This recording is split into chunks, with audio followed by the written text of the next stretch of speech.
Océan Indien, 49 degrés de latitude sud, 70 degrés de longitude est. Ici, le souffle de l'Antarctique abolit déjà les couleurs.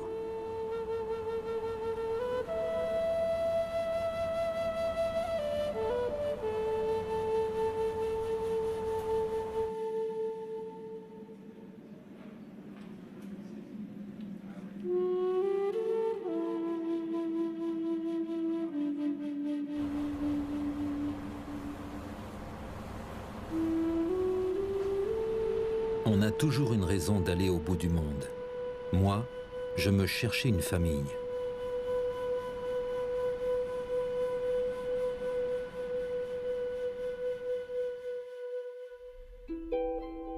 Depuis plusieurs mois, je me passionnais pour la généalogie.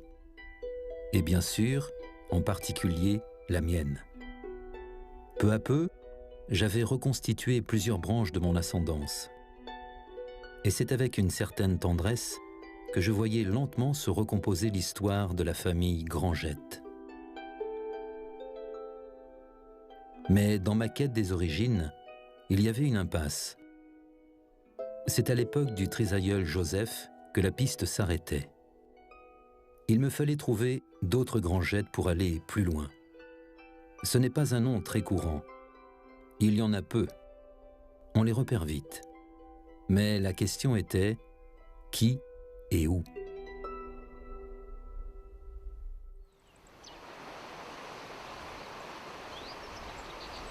Un jour, les méandres de la vie m'ont conduit jusqu'à l'homonyme que j'attendais.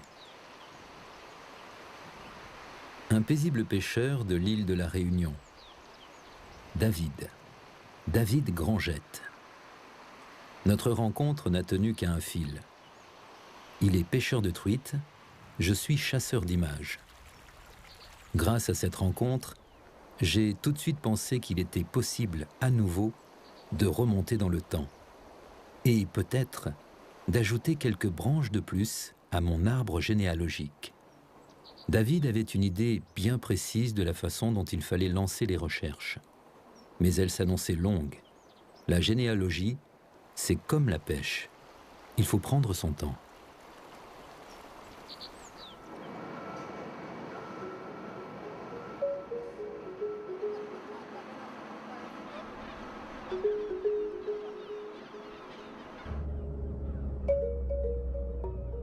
Et sur un quai de la Réunion, un navire attendait déjà David pour l'emmener vers les Kerguelen. Chaque année, il doit abandonner ce qu'il aime pour aller exercer son métier de berger à 3500 km de là, sur les îles françaises les plus australes.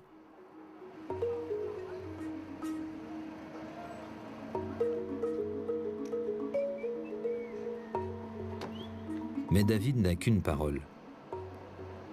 En notre absence, Bianca, sa femme, se chargerait de poursuivre les recherches sur notre éventuel lien familial.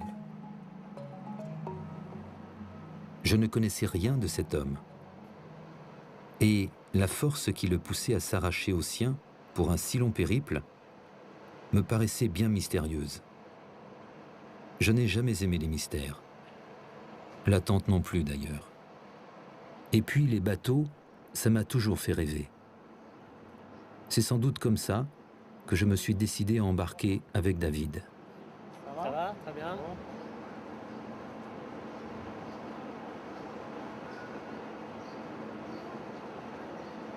Moi, je ne partais que pour quelques semaines. Pour David, chaque absence dure 6 mois. Je me demandais ce qu'il pouvait bien ressentir. Ah, il y a un gros pincement au cœur. Au moment où les enfants serrent dans leurs bras, il y a un très gros pincement au cœur. C'est la 9e mission pour David. Il a eu le temps de s'endurcir. Je pense déjà au retour. 6 mois c'est long, mais bon, c'est aussi assez court, donc il faut penser au retour et puis ça ira beaucoup plus vite.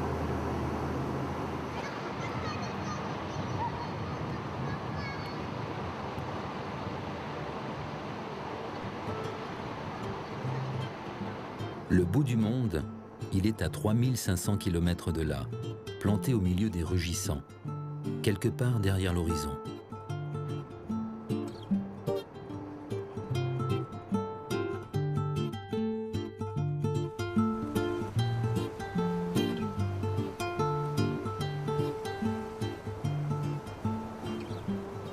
Sur les chemins de la Bohème,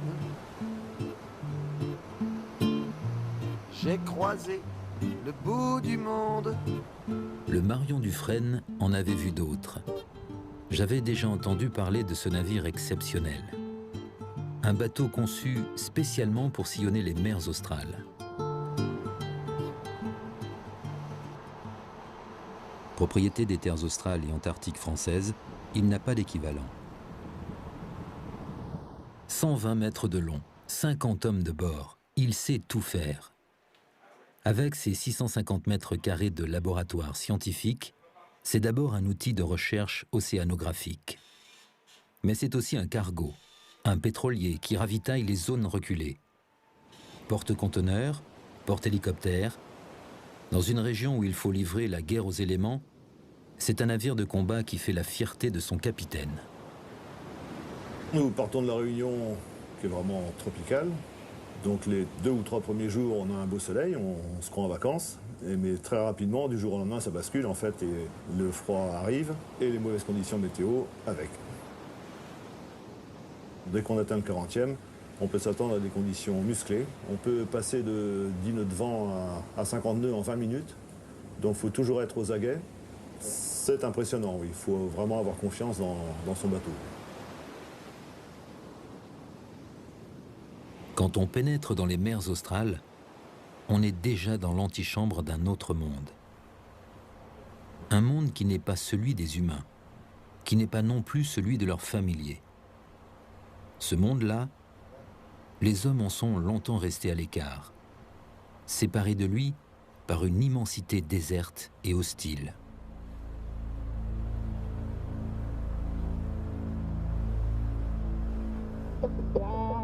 Il nous a fallu 15 jours pour franchir les 3500 km qui séparent les îles Kerguelen de la Réunion. Sans doute en a-t-il fallu davantage au chevalier de Kerguelen lorsqu'il en fit la découverte en 1772. Sans doute aussi fallait-il davantage d'inconscience et d'esprit d'aventure à l'époque pour se hasarder dans ces parages inconnus où le vent règne en maître.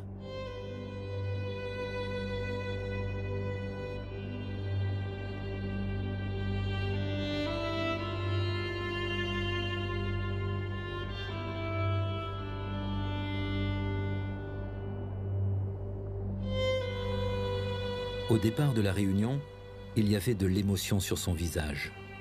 En arrivant ici, je peux en lire une autre dans son regard. Pour moi, il aura suffi d'un arbre généalogique et d'une rencontre improbable. Et voilà comment aujourd'hui, j'aborde cet archipel, dont beaucoup ne connaissent que le nom.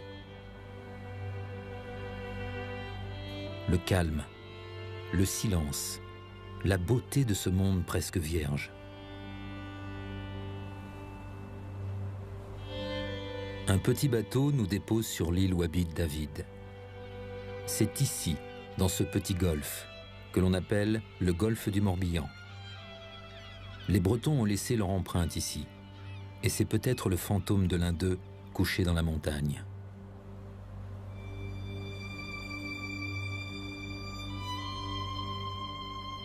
Je suis surpris de voir le peu de bagages que David emporte avec lui. Et quand je vois notre taxi repartir, je suis un peu inquiet pour notre survie. Mais David tient à me rassurer. Ici, on trouve l'essentiel dans la nature. Pour l'énergie, il y a les quelques rayons que captent les panneaux solaires. Et pour la nourriture, il me fera bientôt découvrir les réserves qui nous entourent.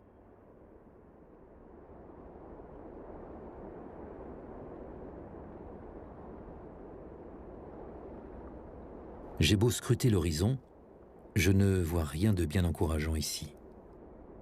Seul le vent semble habiter cette rocaille, qui désespérerait jusqu'au moins frileux des Écossais. Heureusement, il y a les moutons. À les voir, on dirait presque qu'ils ont toujours fait partie du paysage. Et pourtant, leur présence ici est aussi artificielle que la nôtre. Ils font partie de la lente histoire de la colonisation de l'archipel. Après que les premiers moutons aient été introduits au Kerguelen, en 1840, des générations d'éleveurs se sont succédées ici pour tenter de lancer une industrie prospère. L'idée était simple. Il s'agissait de recréer dans les terres australes ce que les éleveurs britanniques avaient réussi au nord de l'Europe. Mais les générations d'éleveurs se succédaient sans que jamais la réussite ne soit au rendez-vous. Pour les hommes, comme pour les animaux, les conditions difficiles sous ces latitudes se liguaient pour empêcher le rêve. En 1914, les hommes furent rappelés et le bétail mourut sur place. Nouvel essai dans les années 30, nouvel échec. Il fallut attendre les années 50 pour qu'enfin l'élevage s'organise. Plus tard, pour nourrir les moutons et compenser le manque de végétation, les éleveurs ont même importé de nouvelles graminées. Mais lorsqu'enfin on se rendit compte que les coûts de transport ne permettraient jamais de rentabiliser l'élevage, on finit par abandonner l'idée. Aujourd'hui, les moutons ne servent plus guère qu'à nourrir les habitants des quelques bases françaises de l'archipel.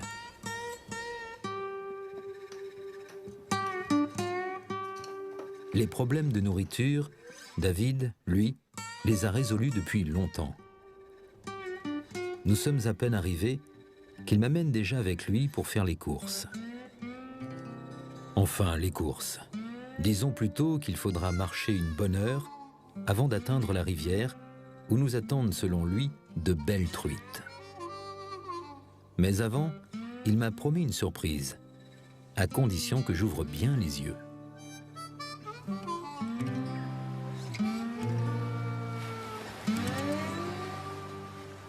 Ces drôles de petits animaux, affublés de houppettes jaunes, ce sont des manchots, des gorfous sauteurs. David, qui les connaît bien, m'explique qu'on les nomme de cette façon parce qu'ils se déplacent par petits bonds à pieds joints. Ce qui ne les empêche pas de pouvoir franchir les obstacles aussi haut qu'eux. Nous les avons approchés sans peine. On les croirait presque inoffensifs. Mais le gorfou sauteur est une espèce plutôt agressive qui défend son territoire. Pour dissuader les intrus, il commence par pousser des cris rauques. Et si ça ne suffit pas, il défend avec son bec court et acéré.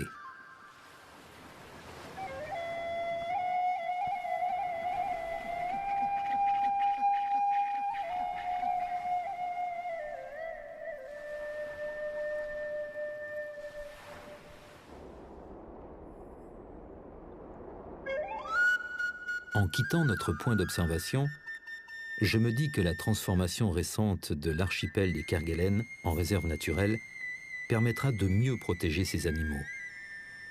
Les truites, elles, n'ont qu'une chose à craindre. Ce sont les cuillères de David.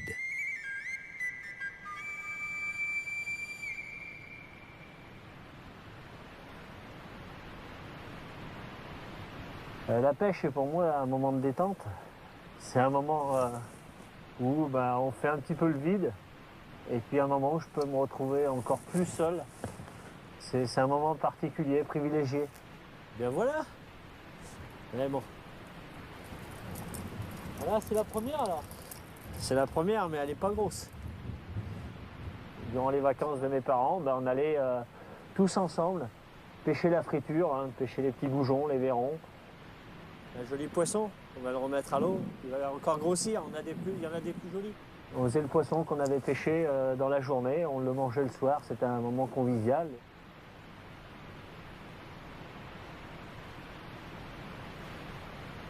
Voilà une grosse.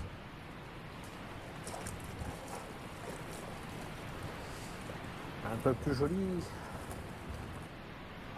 Ça a commencé depuis enfant, puisque depuis très jeune, j'ai fait du concours de pêche. Alors, pêche à la ligne, d'abord. Puis, j'ai continué la pêche à la friture en métropole. J'ai surtout découvert la perche à la cuillère à Kerguelen.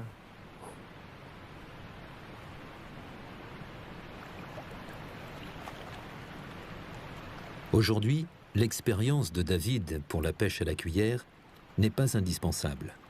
Pour lui, ramener son poisson est beaucoup plus facile puisqu'il est le seul à consommer les truites de l'île Longue.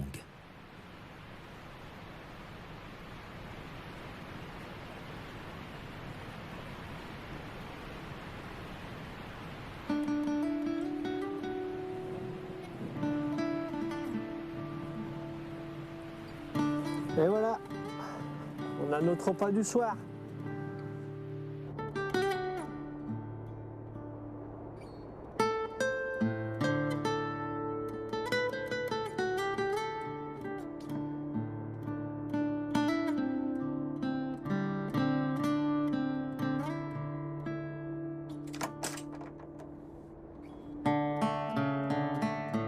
De retour à la petite cabane de Port-Bizet, c'est le nom où vit David, je suis fatigué, affamé, mais je me sens bien.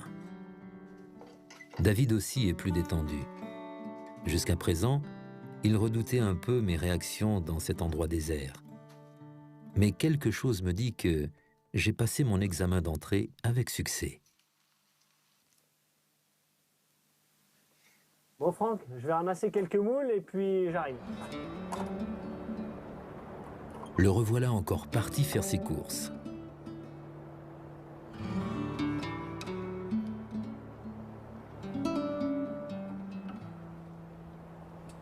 Mais cette fois-ci, le supermarché est moins loin. Il suffit d'aller sur les berges de l'île pour se servir. Le seul risque, ce serait de tomber à l'eau, car ici, on ne survit pas longtemps à une telle température. Sinon, la pêche aux moules au Kerguelen est encore plus facile qu'en Bretagne. Quand je regarde faire David, ça ressemble plus à de la cueillette. En tout cas, le menu de ce soir s'annonce de plus en plus intéressant.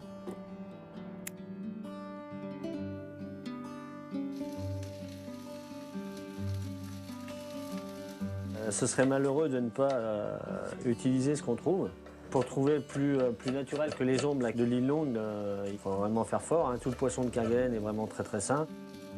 Et nous, on a l'eau, on a la nourriture, on a tout, quoi. Donc c'est vraiment une île parfaite. Je pense que tu t'en es aperçu. Seul peut-être, mais heureux. Seul sur l'île Longue, depuis le temps, je pense que je m'y suis fait, je me suis habitué. Ça fait partie du métier. Et maintenant, je dirais que ça me fait plus grand-chose. De temps en temps, des petits coups de blues. On pense à la famille, bien sûr. On pense aux amis. Hein, c'est plus ces moments-là qui sont difficiles que le reste du temps. La solitude, c'est un des facteurs qui fait que je suis là. Si j'aimais pas la solitude, je ne serais pas venu comme berger à Kerguelen. Ça permet de faire un point dans une année et puis de se remettre en question.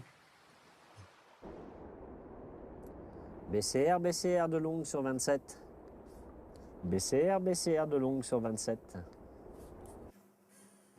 Oui, Longue, pour le BCR, bonsoir. Oui, bonsoir. Eh bien, ici, tout va bien. Est-ce que tu aurais la météo, s'il te plaît? Pour demain, le ciel reste nuageux avec des pluies intermittentes tout au long de la journée. Un vent de Tous les soirs, j'assiste de loin à la vaque. C'est le rite immuable au cours duquel David donne signe de vie à la base de Port-au-Français. Quelques éclaircies apparaîtront entrecoupées d'averses et de neige. Et un vent de nord-ouest 35. Les ondes, c'est le seul lien qui unit encore David à la communauté des hommes. Ok, bien pris. Je te remercie. Bonne soirée à vous et à demain. Mais parler de la communauté des hommes à Port-au-Français, c'est aller un peu vite en besogne. Car ici, les propriétaires des lieux restent les animaux. David m'avait décrit cet endroit étrange où l'impuissance des hommes a bousculé les règles de la nature, produisant quelques images insolites. je n'ai pu résister à l'envie de franchir les 10 kilomètres qui nous séparent de la base. Bien sûr, les hommes ont plus ou moins colonisé l'endroit. Ils ont bâti, ils ont construit, ils ont aménagé. Ils se sont installés. Mais ce sont eux les invités.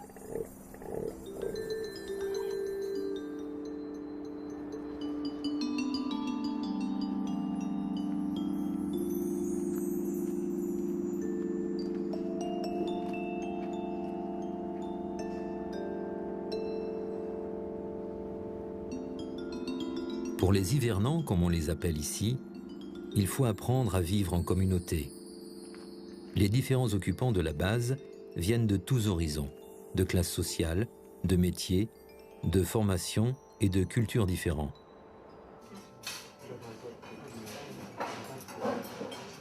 Comme David, ils sont loin de chez eux. Ici se côtoient le militaire de 50 ans ainsi que le jeune VAT de 20 ans. Mais ces différences, pour ceux qui savent l'accepter, peuvent devenir des atouts de compréhension de deux générations, parfois opposées. Ici, tous les métiers sont représentés. Il y a le cuisinier, le postier, le technicien, le météorologue, le technicien spatial et le chef de district.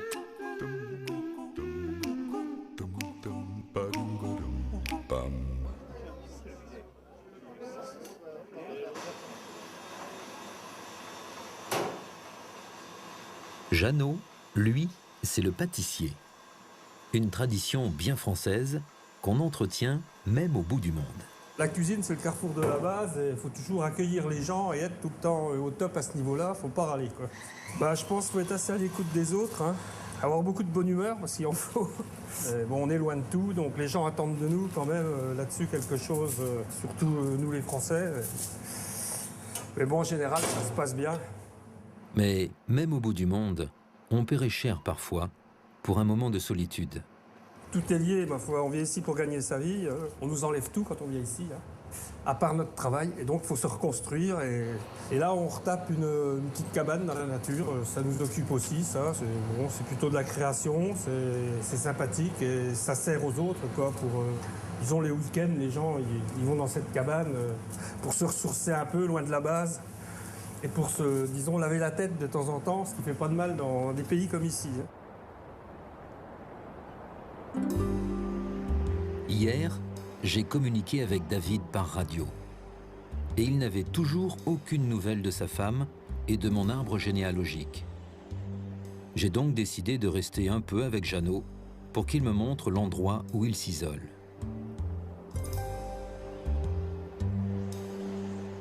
Maintenant, je regrette presque.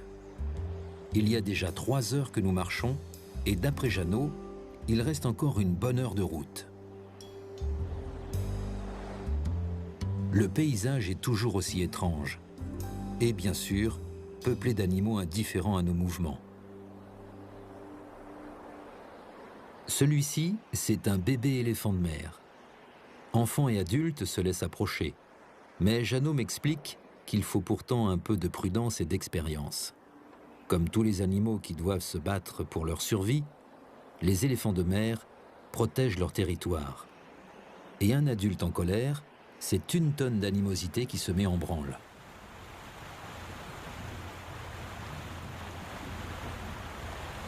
Pour Jeannot, les Kerguelen n'ont plus de secret. Voilà 10 ans qu'il vient ici. Des truites sillonnent cette rivière où il vient pêcher de temps à autre. Mais ce sont des truites d'un autre calibre que celles que pêche David. Celles-ci, ce sont des truites de mer. Le combat est plus difficile, car les spécimens sont bien plus gros.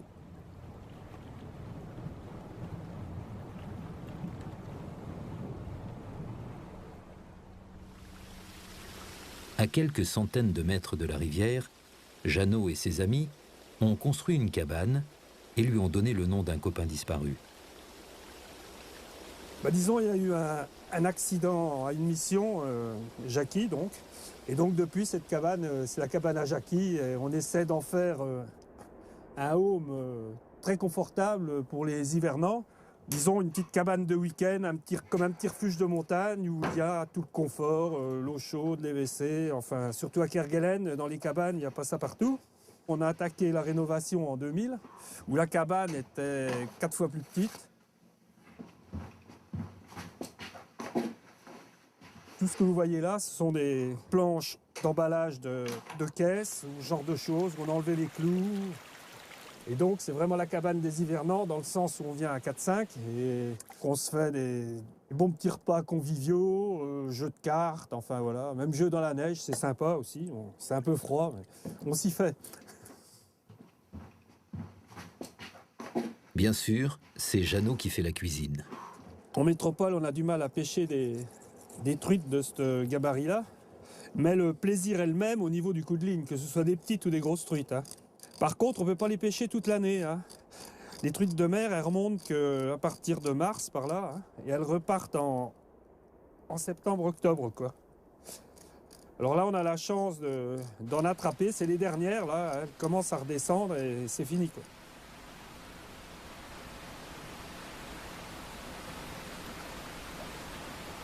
Les poissons, on les ramène, évidemment, et soit on tire les filets, soit on les mange comme ça à la poêle.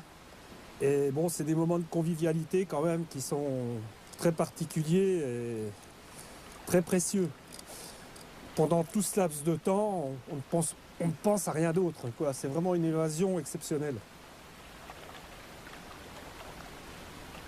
Ce petit charognard, le squat, pense pendant ce temps-là à ce qu'il va bien pouvoir se mettre dans le bec.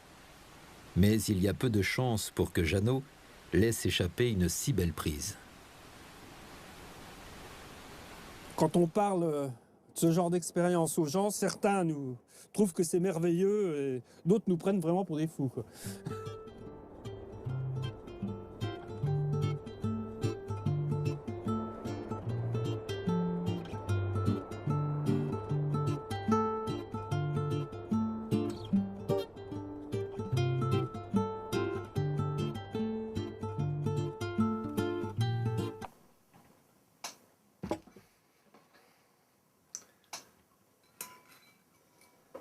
À mon retour, à Port-Bizet, je trouve David très impatient. Le moment est venu de me montrer comment il travaille. Aujourd'hui, nous allons récupérer l'ensemble des animaux qui sont dans les parcs, qui ont passé l'hiver dans les parcs. Donc nous allons faire un petit rabattage et ensuite nous allons les trier. On a un troupeau de production qui est sur l'île, qui sert à l'alimentation des districts, plus des bateaux de pêche de passage ou bateaux militaires. Ce troupeau, il faut le gérer pour éviter une surpopulation. Donc on va démarrer tout ça aujourd'hui.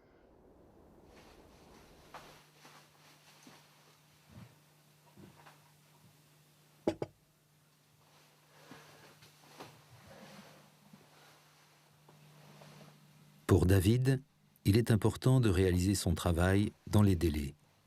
Et il va profiter de ma présence pour l'aider dans ses tâches du quotidien.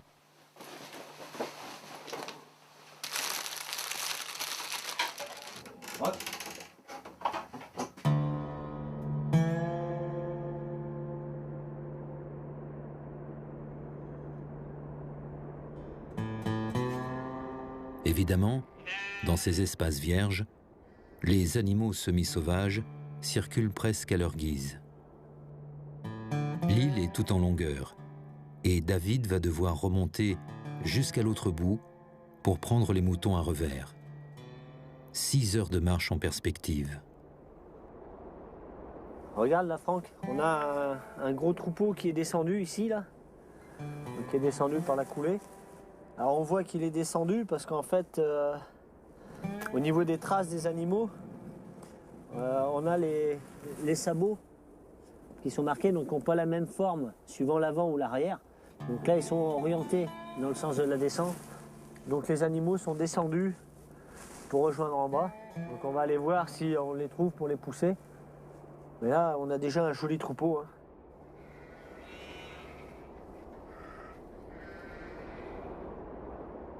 Ça n'est pas que je veuille critiquer les aptitudes de Roxane comme chien de berger, mais à première vue, les moyens dont dispose David pour regrouper son bétail me paraissent bien rustiques.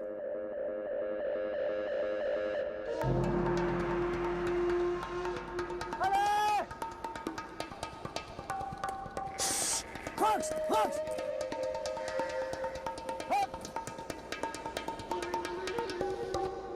On n'est pas nombreux, hein, on n'est que deux, Franck. Donc si le troupeau prend 300 ou 400 mètres de large, on n'arrivera pas à les arrêter. Ah! Allez!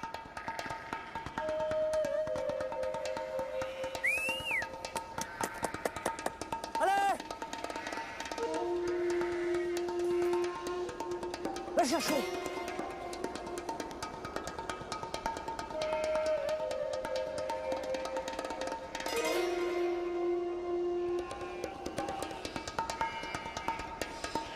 Plus besoin de m'expliquer comment David entretient sa forme. Mais moi, je préfère le footing. Va chercher!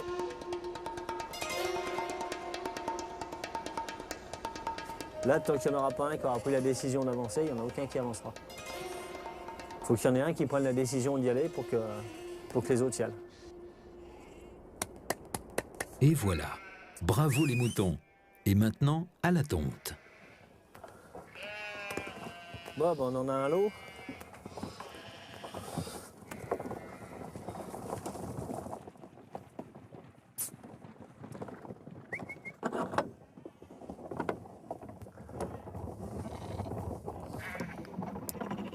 Il faut que le berger de Kerguelen sache un petit peu tout faire. Donc, il sache faire les tris, il sache faire la tonte, il sache faire la sélection des animaux, bien sûr, avant la tonte. Hein. On ne tue pas n'importe quel animal. Il fait la boucherie, chose aussi particulière, parce que sachant qu'on n'a pas de parasites, on n'a pas une mortalité liée à ces parasites ou à des problèmes qui pourraient entraîner des animaux maigres ou malades. Pour contrecarrer ça, on utilise en fait la laine comme moyen de sélection naturelle. Ce qui se passe, c'est que quand la laine atteint une quarantaine de centimètres, au niveau du dos de l'animal, elle n'a plus une carapace. Et elle va au contraire s'ouvrir de chaque côté, tomber. Et à ce moment-là, elle ne jouera plus son rôle d'isolant thermique. Et l'eau va rentrer au niveau de la colonne vertébrale. La toison va s'alourdir. L'animal aura de plus en plus de mal à se déplacer.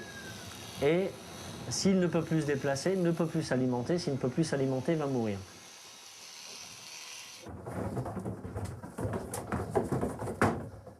Le rituel est bien établi.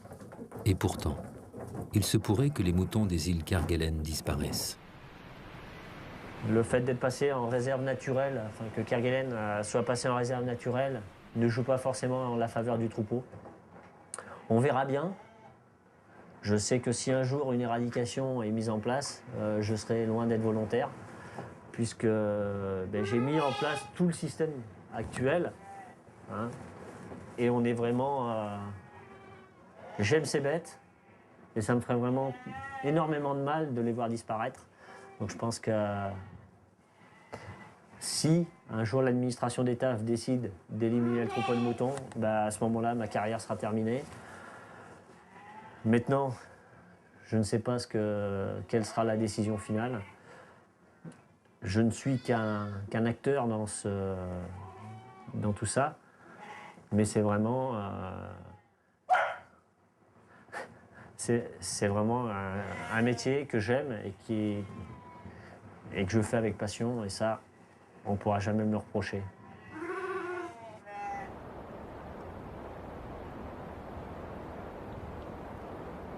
Je ne suis là que depuis quelques jours. Mais maintenant que j'ai pénétré dans l'univers de David, je comprends son désarroi. En regardant ces animaux, je ne peux m'empêcher de penser qu'ils ne sont peut-être que les survivants d'un monde révolu. C'est comme si une malédiction planait encore sur les éleveurs de moutons des Kerguelen. Je regarde David poursuivre obstinément son devoir de berger, et je vois à travers lui les fantômes de ses prédécesseurs. Pendant 1 siècle et demi, ils ont accompli les mêmes gestes, en vain.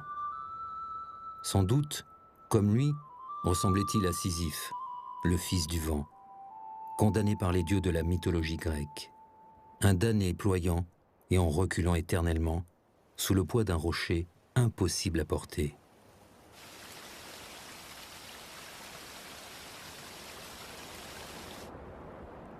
L'émotion me gagne peu à peu en observant mon compagnon poursuivre dignement son travail, malgré les menaces qui planent sur son troupeau.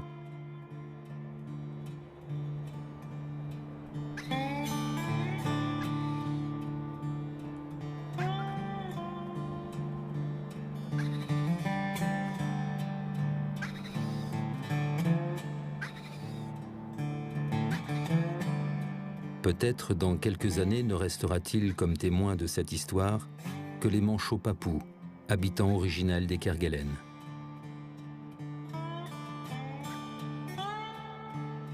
Si les moutons doivent disparaître, David ne sera pas le seul à les pleurer. Le squat, qui a pris l'habitude de nettoyer les charognes, perdra sans doute dans l'aventure bien des occasions de festin. Sans doute lui faudra-t-il à réapprendre à se contenter de voler, ici et là, quelques œufs à la colonie des Papous.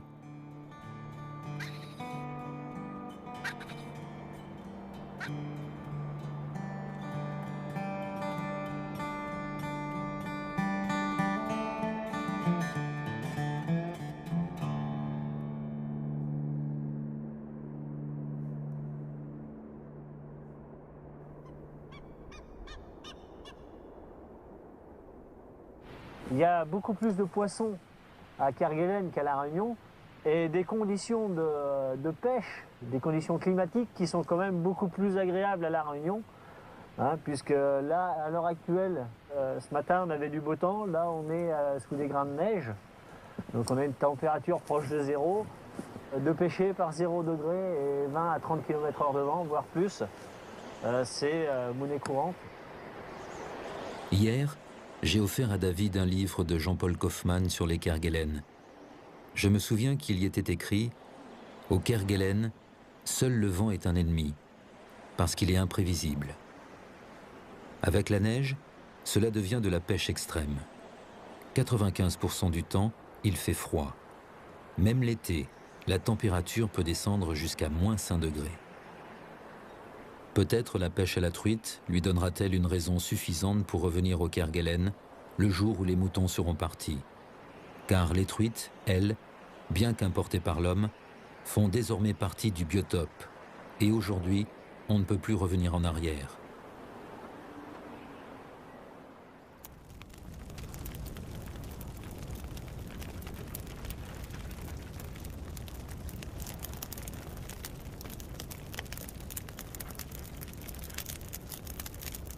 Une fois de plus, fatigué et affamé, David et moi allons partager un repas de roi. Je veux tout savoir sur tout. Mais pour la truite, David me suggère de revenir demain à Port-au-Français. Il y a là-bas un spécialiste.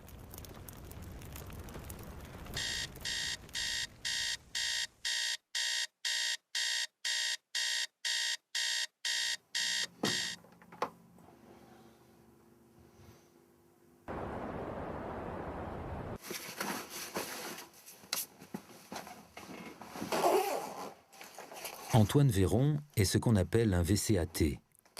En termes moins barbares, c'est un volontaire civil à l'aide technique. Depuis la fin du service national, c'est une forme de coopération offerte aux jeunes en Outre-mer.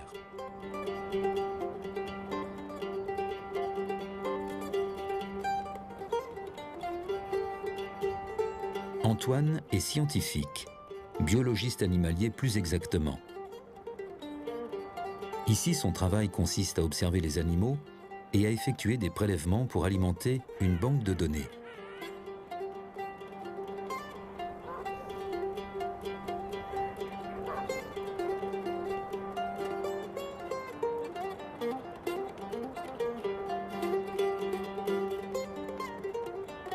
Évidemment, ici parfois, on ne sait plus très bien qui observe qui.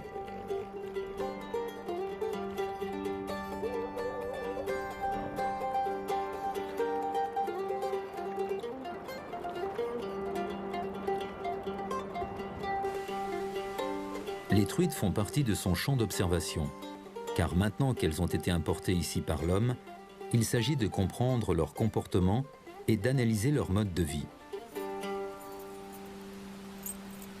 Première constatation, elles font le bonheur des éléphants de mer qui n'en demandaient pas tant pour agrémenter leur menu.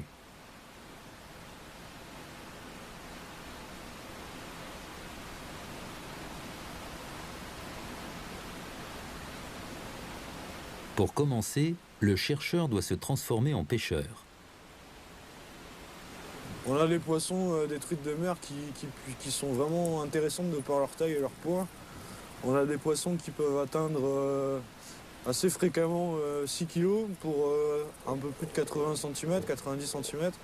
Une truite de mer qui naît dans la rivière du Château, il reste à peu près 3 ans. Elle s'en va après en mer pour une période de à peu près 5 années en moyenne. Et revient donc vers 8-9 ans sur la rivière dans laquelle elle est. Donc, on trouve principalement de l'omble, de fontaine, et puis aussi de la truite fario. Contrairement aux moutons, l'introduction de la truite est assez récente. Donc c'était dans les années 1957. Donc ils ont introduit les salmonidés à Kerguelen, donc comme beaucoup d'autres espèces animales d'ailleurs. Donc je présume que c'était d'abord et avant tout pour des fins alimentaires, quoi, pour la base, et donc pour les hivernants qui y passent une année entière. Ça leur permettait sûrement de s'alimenter en poisson. Je suis navré pour mes amis de métropole qui pêchent la truite. Ils doivent pêcher sûrement des truites de 20-30 cm en moyenne. Ici, on pêche déjà des truites, effectivement des petites de la même taille, mais on pêche aussi majoritairement des poissons qui font un minimum de 38 à 40 cm et qui peuvent parfois atteindre pratiquement 90 cm. Moi, j'ai toujours entendu dire que l'introduction d'une espèce était un risque pour le milieu naturel. Je ne pense pas qu'il y ait eu de dégradation majeure, comme par exemple dans certains pays, continent américain, par exemple, l'introduction de truites a entraîné des catastrophes puisque c'est un carnivore. Il y a eu beaucoup d'autres espèces de poissons qui ont été mis en péril de par l'introduction des salmonidés. Ici, ce n'est pas le cas puisqu'on avait vraiment un environnement aquatique d'eau douce totalement vierge de toute population animale. Alors ici, les truites, elles se nourrissent du coup d'insectes, de vers. Elles se débrouillent un peu comme elles peuvent. Parfois, dans leurs contenus stomacaux, on en retrouve des végétaux du coin ou des petits cailloux. Pour procéder à ces analyses, Antoine dispose de tout un arsenal de mesures et de prélèvements.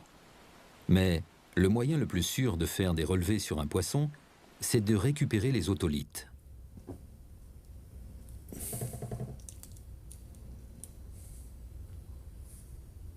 Avec Antoine, j'apprends vite. Les otolithes sont des concrétions que l'on trouve dans l'oreille interne.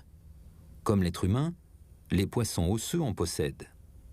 Ce sont des petits cristaux de carbonate dont la structure en lamelles présente des cernes de croissance à partir desquelles on peut évaluer l'âge du poisson, l'historique de son environnement et de sa santé. Un outil idéal pour l'analyse.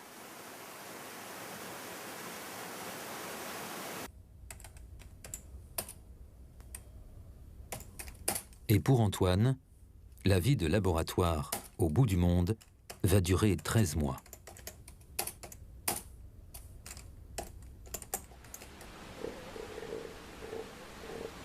C'est sûr qu'on anticipe un peu tous notre retour en métropole, dans le sens où on va retrouver un peu notre vie civilisée, avec tout ce qui s'ensuit. On se rend compte que beaucoup de choses qu'on croit vraiment indispensables pour notre vie du quotidien en métropole, ici on vit très très bien sans, et j'ai même envie de dire, on vit d'autant mieux même.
À mon retour à Port-Bizet, à la cabane de David, il y a du nouveau. Une lettre de sa femme nous apprend qu'entre David et moi, il n'y a aucune parenté. Désormais, nous sommes fixés. Ma chérie, peu importe même s'il n'y avait entre nous aucun lien familial. Le séjour de Franck à mes côtés a vraiment été une grande partie de plaisir. Partie de pêche, gorfou sauteur, rabattage et toutes les autres activités que l'ongle peut apporter. Une forte amitié s'est créée entre nous. Je t'embrasse fort ainsi que les enfants. Tu me manques, David.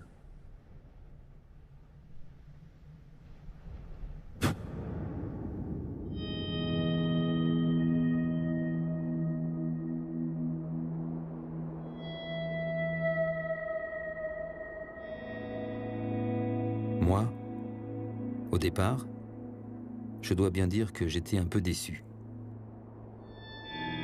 Je m'étais fait à l'idée que David et moi, nous avions peut-être une histoire en commun dans le passé. Mais maintenant que nous savons qu'il n'en est rien, je me dis que tout ça n'a aucune importance. L'important, c'est cette rencontre.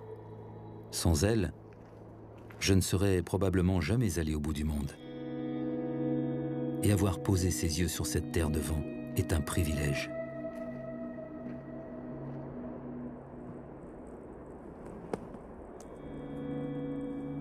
Là, Franck, ce que je te propose, c'est de monter au sommet pour, comme il fait beau, se régaler les yeux et puis que tu te souviennes de l'île Longue comme d'un endroit magique.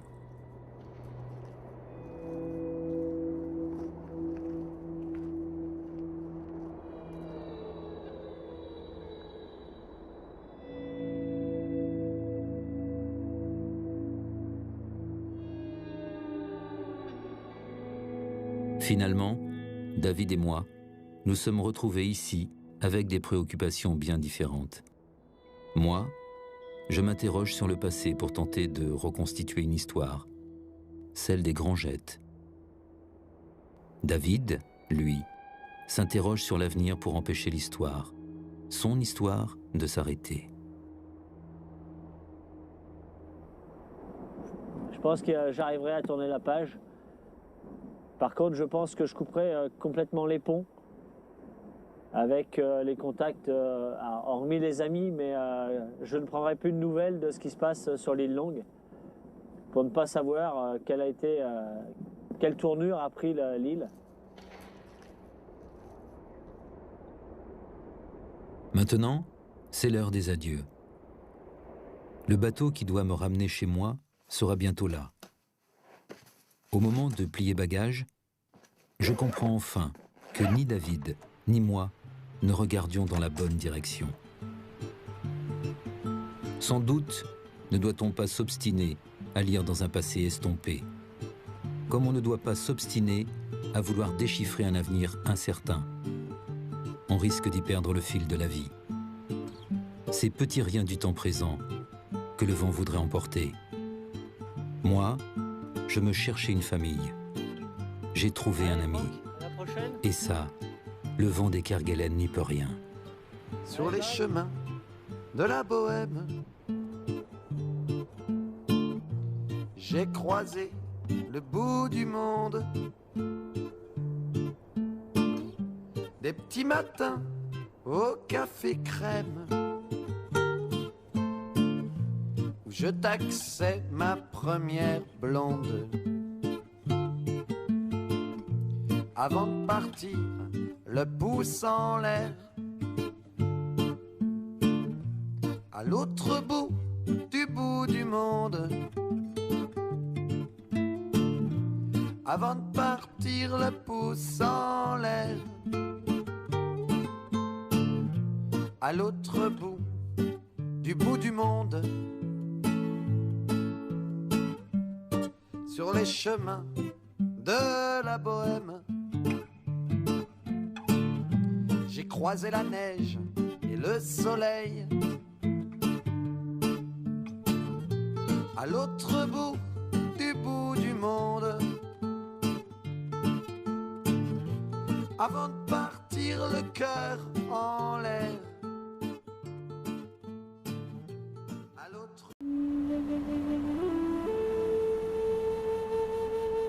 Océan Indien, 49 degrés de latitude sud, 70 degrés de longitude est. Ici, le souffle de l'Antarctique abolit déjà les couleurs.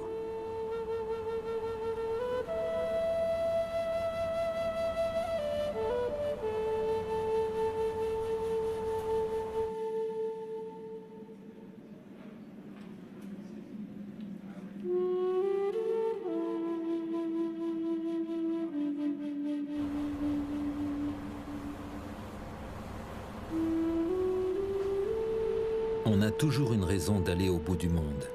Moi, je me cherchais une famille.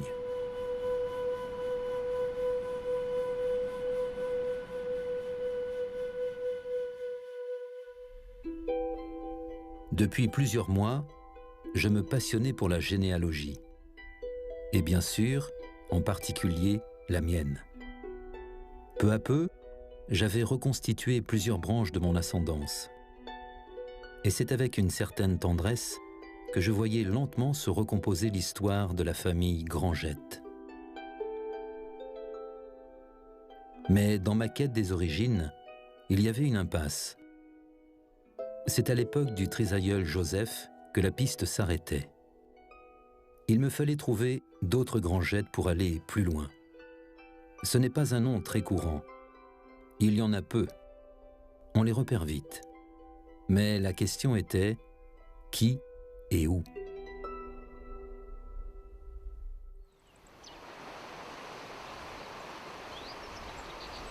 Un jour, les méandres de la vie m'ont conduit jusqu'à l'homonyme que j'attendais. Un paisible pêcheur de l'île de la Réunion. David Grangette. Notre rencontre n'a tenu qu'à un fil. Il est pêcheur de truites, je suis chasseur d'images.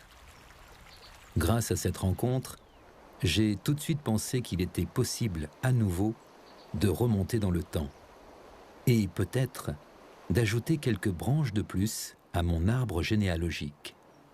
David avait une idée bien précise de la façon dont il fallait lancer les recherches. Mais elle s'annonçait longue. La généalogie, c'est comme la pêche. Il faut prendre son temps.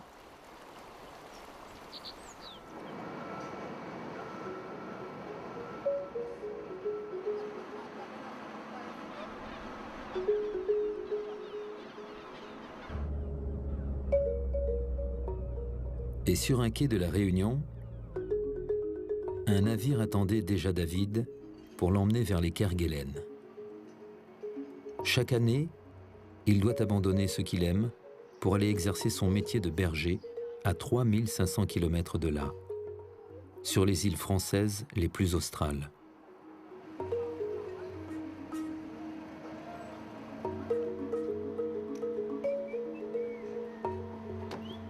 Mais David n'a qu'une parole.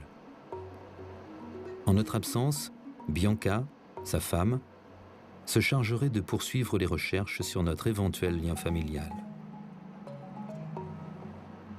Je ne connaissais rien de cet homme. Et la force qui le poussait à s'arracher au sien pour un si long périple me paraissait bien mystérieuse. Je n'ai jamais aimé les mystères. L'attente non plus d'ailleurs. Et puis les bateaux, ça m'a toujours fait rêver. C'est sans doute comme ça que je me suis décidé à embarquer avec David. Ça va? Très bien. Zone reculée. Porte-conteneurs, porte-hélicoptère. Dans une région où il faut livrer la guerre aux éléments, c'est un navire de combat qui fait la fierté de son capitaine. Nous partons de la Réunion qui est vraiment tropicale. Donc les 2 ou 3 premiers jours, on a un beau soleil, on se croit en vacances. Mais très rapidement, du jour au lendemain, ça bascule en fait et le froid arrive et les mauvaises conditions météo avec. Dès qu'on atteint le 40e, on peut s'attendre à des conditions musclées. On peut passer de 10 nœuds de vent à 50 nœuds en 20 minutes. Donc il faut toujours être aux aguets. C'est impressionnant, oui. Il faut vraiment avoir confiance dans son bateau. Quand on pénètre dans les mers australes, on est déjà dans l'antichambre d'un autre monde. Un monde qui n'est pas celui des humains, qui n'est pas non plus celui de leurs familiers. Ce monde-là, les hommes en sont longtemps restés à l'écart, séparés de lui par une immensité déserte et hostile.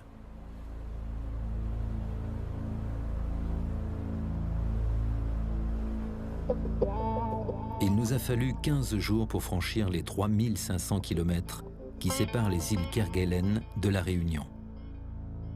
Sans doute en a-t-il fallu davantage au chevalier de Kerguelen lorsqu'il en fit la découverte en 1772.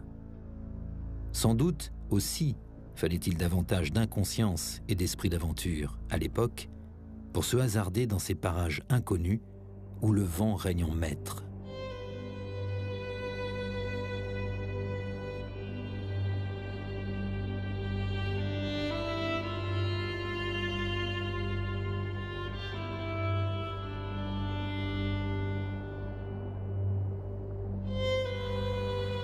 Au départ de la Réunion,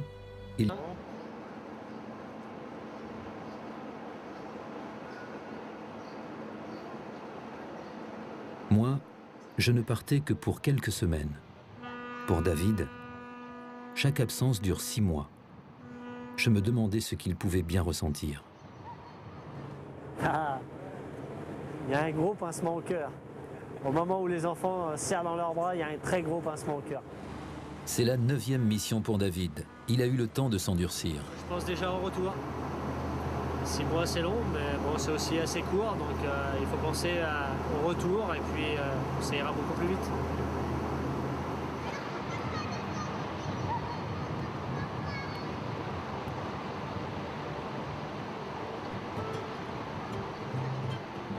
Le bout du monde, il est à 3500 km de là, planté au milieu des rugissants, quelque part derrière l'horizon.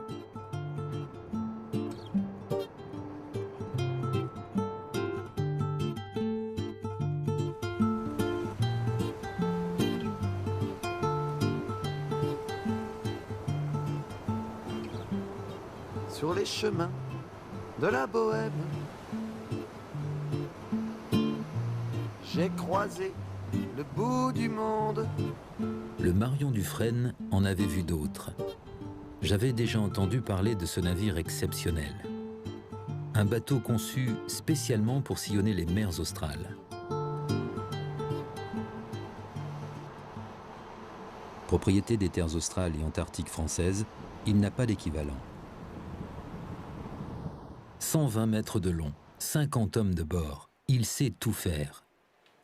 Avec ses 650 mètres carrés de laboratoire scientifique, c'est d'abord un outil de recherche océanographique.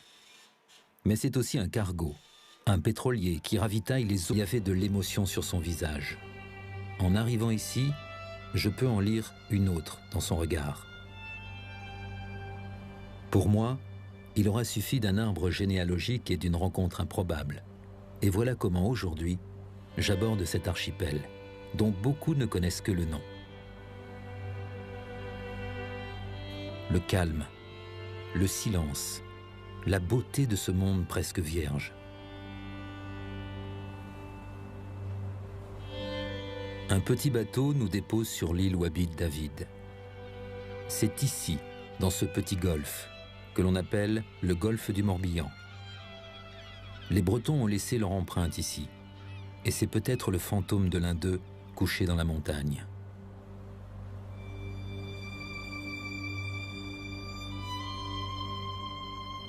Je suis surpris de voir le peu de bagages que David emporte avec lui. Et quand je vois notre taxi repartir, je suis un peu inquiet pour notre survie. Mais David tient à me rassurer. Ici, on trouve l'essentiel dans la nature. Pour l'énergie, il y a les quelques rayons que captent les panneaux solaires. Et pour la nourriture, il me fera bientôt découvrir les réserves qui nous entourent.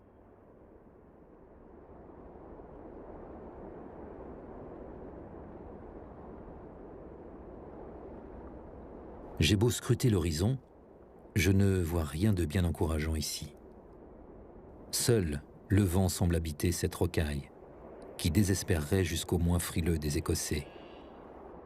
Heureusement, il y a les moutons.